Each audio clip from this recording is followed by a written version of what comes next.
If you want to have super fast battles in Go Battle League, well, you gotta use Double Charm. So this is not one of my proudest moments here on YouTube, since today we're using Double Charm led by a Steel type Pokemon. So you can already see how to use this team. You have a backline that can protect Sandslash from those fighters and perhaps the flyers, while also that Sandslash can easily manipulate those poison types and other Steel types with Driller now that can provide a much safer environment for your double fairy at the back to be much more useful. So do not be afraid to use your two shields on Granbull. You are still gonna go to town with the other charm that we have over here. So for the first charmer, Granbull, you have to use this Pokemon because it is amazing on the safe sweet spot as a charmer, and of course right after then your next charmer can absolutely destroy down anything. Look at how easy it is here for us to finish off this poor chestnut, and you're just gonna go to town. Trust me when I say this, the second charmer, whatever it is, I use Primarina. You can always use something like a Togekiss or a Wigglytuff or a Clefable, whatever, it's up to you,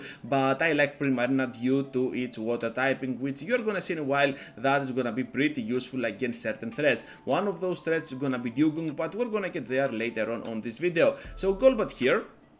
And this Pokemon all of a sudden started to emerge out of nowhere, but still we have a lot of play even against a team with Golbat. So as you can see here, Driller now is gonna do tremendous amount of work against whatever goes in, and of course I'm expecting the Toxicroak, and at this point, even though Toxicroak is part poison, it still takes a lot of damage from my charms. So we gotta respect the damage even from a single Mudboom, because Primarina is kinda glassy here on the critic level, and we're having Disarming Voice, which is a new move to its move pool. So all we have to do here is to keep pressuring with our moves, and of course the Surf is imminent, so big damage on our Pokemon, and we cannot go to town unfortunately. So sometimes you're gonna see that you might want to have the upper hand over your enemies with that energy, and sometimes you're gonna see also that you cannot do that. So with that in mind, we're gonna lose this battle, but of course it was a pretty close one, and now let's move forward into the next one. I want to start off the video with a loss as well, so that you can see that this team is not unbeatable, but still it is gonna provide you some really nice ELO super fast, and I think that most teams are gonna be weak to double charm. Not a lot of teams are gonna be structured to counter that double charm option that your opponent might have, and also you're gonna get towards the end of your set super fast in about an hour or so, which is pretty neat. So anyways, over here I'm deciding to let the second one go through. I'm pretty sure this is gonna be just another Surf, so 3 Surfs from this Jellicent as we're farming down, and of course right after we have the Psychic ready to go, which is just gonna do a lot of damage to the Cradily. They have to respect it, gonna block, and now I can go in easily with my Sandslash. They managed to catch on the Scrafty, but you already know that my second charmer is at the back, just gonna farm up a little bit more up to a point that I have a nice punch ready to go for that Cradily on the end game, but of course we might not even need that since Cradily now goes in and we have the upper hand. So Grassland will definitely take us out, but still they know that we have the Ice Punch and they back out. So into the next one now with the Galvantula up on the lead. So this is kind of a tricky lead, but still I want to switch out, even though they might have a Pokemon like Galvantula which can do a lot of solid work with its moves. They managed to get the Cross Poison, not even a lunge, what was that, but still we could farm down anyways. They cannot reach to back-to-back moves at all because charm damage is crazy, and right after we can do a lot of crazy stuff on that Gliscor. You know what, even if that is gonna be the Earthquake, I don't care at all. I'm just gonna keep my last shield for the Primarina. Down we go with a Sibble Nook, and I'm pretty sure this is gonna be just a Night Slash. So it all depends on what they have at the back, and it is gonna be another Scrafty, who would knew? So able to completely farm down here in a very bad manner. I'm pretty sorry, trainer, that I did this to you, but yeah, Double Charm is all the way the fastest way in order to get some really nice battles on Go Battle League, especially if you are in a hurry like I was when using this team. So able to reach now to the crunch up against this Gliscor. Whenever you can do it, just go for it. You might apply the debuff, however I was not that lucky on today's video. As you're gonna see, no crunches were able to apply the debuff at all, which is pretty bad if you ask me. But anyways, able to get the Night Slash, I believe here, not enough energy to reach to the Earthquake, and right after we're gonna face the return of the Buzzle. So they have a Charge back at the back, and you know what, if they do not have Discharge, which is not that uncommon, we can still go ahead and pressure even more. So it's gonna be a crunch version. I believe that the second move might be X-Scissor, they know that, and at this point they will back out, I think. Yeah, here it is. So we're gonna take another victory since the other Pokemon was just a puzzle and they had nothing to throw up against us.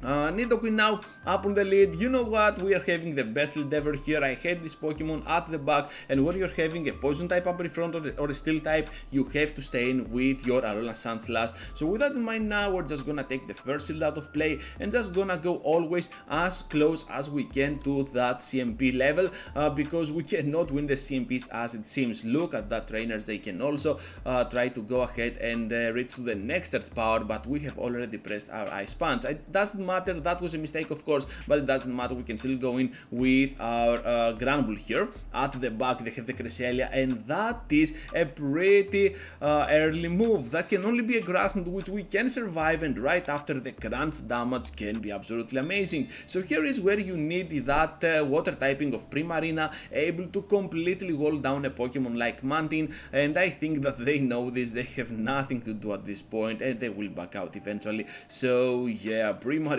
absolutely the beast for the closing part of the double charm section. So we're having a weird battle here against this Alolan Sandslash, and as it seems Alolan Sandslash is leading a lot of ABB teams. So seeing this Surfetch makes me think that whatever there is at the back has to be another fighting type Pokemon, either a Scrafty or a Machamp or something like, I don't know, a Primeape, who knows. So at this point we're just gonna go in with our own Sandslash, try to block at least once, and right after I'm gonna bring them to no HP, or try to do so with our Drill Run. I will try to go for another one, but I want to keep that final shield for my Primarina, and also they might bait, of course they didn't, but who knew. So anyways, able to completely farm down I believe here, and let's see now what they have at the back, because I am shieldless but still they're getting super low. So they end up having a Pokemon like Primeape. We were right, I totally forgot about this one. I guessed it, to be honest. So anyways, able to completely charm down once again, and Sandslash will follow the same fate. This is so unfair, but yeah, we're just gonna go for it. Into the final one now, and I have replaced Sandslash with my Scrafty. That was mainly because I was seeing a lot of I don't remember what, to be honest. Yeah, just forget it. I think it was Jellicent's and I wanted more coverage against it, but it was not that much worth it. But I had this battle which is pretty bad against a Charizard. We managed to bring it to no HP with our Granbull, and that's why I want to showcase it to you, even though we have a different lead scenario. Anyways, Primarina now can go in against this Toxicroak, and all we have to do is to block once and then completely farm down. As it seems they're gonna go for the bait, but still I was gonna block anyways. At the back they have a Quagsire, and if you ask me, this is a preferable scenario, especially when we're having a Pokemon up on the lead which can wall down every single Pokemon of our trio over here. Able to go ahead and pressure even more with our Scrafty, and here comes the Mud Bomb. Of course I'm not gonna block anything, I want to keep the shield for the Primarina, and right after I want to focus on the complete farm down. So here comes another Mud Bomb, not gonna do anything. They have two shields, they have the Toxicroak, but it doesn't matter, Primarina can still go to town. So that is gonna be all for today, trainers. A pretty quick video just for you, and of course we were using double charm, so leave a like before you go, and of course consider subscribing to my channel. If you want to unsubscribe after this experience, I totally get it, but please don't. We have just reached 4K subscribers and we want to increase that number going on from here. So with that said, I have two videos for you to check out before you go, and if you do, well, I will see you all into the next one.